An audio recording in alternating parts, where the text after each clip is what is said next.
Does it feel like your biceps are growing in slow motion? In today's video, we are going to discuss 3 tips that will accelerate your arm growth and finally give you your dream arms. Hello, welcome back to another video. I'm Brendan Martinez. I'm currently getting my doctorate in physical therapy.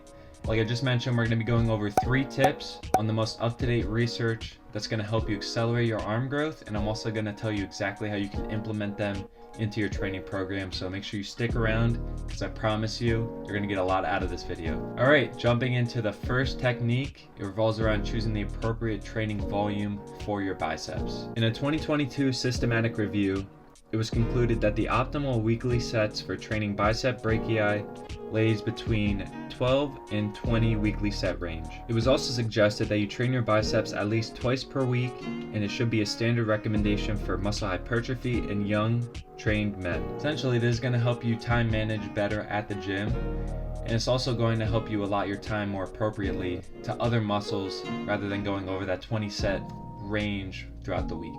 This is also beneficial because knowing that going over the 20 sets doesn't pose really any other benefits, it's going to help prevent overtraining and prevent acute injuries that will elongate your recovery time and decrease the amount of time you'll actually be in the gym training. So like I mentioned before, if you want to implement this current tip into your training program, you're going to need to have 2 days where you're actively training and working out your biceps. On each of these days, you're going to want to choose 2 to 3 different bicep exercises, and you're going to want to complete about 3 to 4 sets of each exercise. If you do this properly, it's going to put you in the 12 to 20 set range, and it's going to put you on track to finally get the arms that you've been chasing after. Alright, jumping into the second technique, we have training your brachialis and your brachioradialis. Now you may be sitting here not sure what I just spoke, if it was even English, and I will elaborate what these muscles are and why they are important.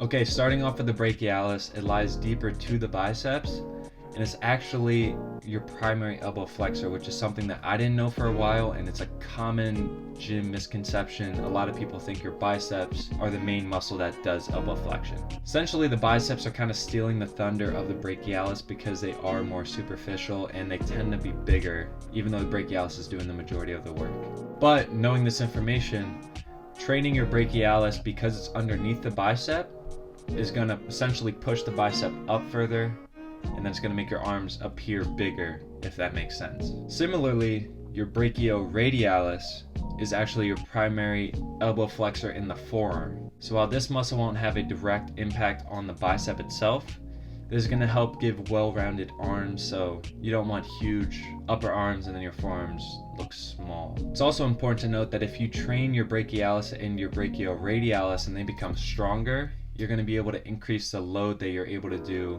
when you're doing bicep curls, compound exercises, further increasing the amount of load on the biceps, which will increase the amount of muscle hypertrophy that occurs. Pretty much a downstream effect, but it's going to lead to improved bicep gains in the long run. Now let me tell you how you can actually bias your brachialis and brachioradialis over the biceps. It's all going to stem to your wrist position when you're doing any kind of curl. So when you're in that supinated or your palms are up towards the ceiling, that's going to primarily target your biceps. If you're in a neutral grip or your thumbs are up towards the ceiling, that's going to actually target your brachialis more. And if you're in a pronated grip or your hands and palms are down towards the ceiling, that's going to primarily target your brachioradialis. So just to summarize this point, you should be training all 3 of these.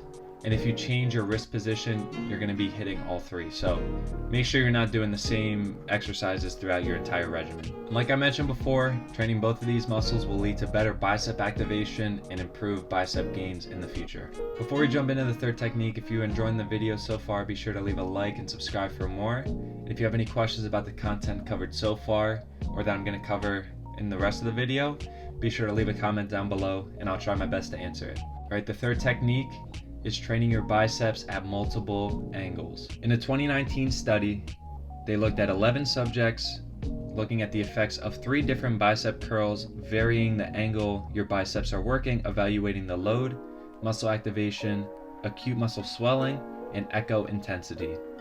Essentially, echo intensity uses ultrasound to assess the muscle quality. Altering muscle lengths can impact the ability of a muscle to contract, which can influence the amount of work required by that muscle. This study didn't specify what the 3 bicep curl activities were, but they did find that varying the angle that you are performing the curl at does lead to more muscle hypertrophy because it increases the resistance and load that your biceps have to perform. Similarly, they found that varying joint angles may enhance total muscle activation, which can induce more strain without negatively affecting volume load within a training session.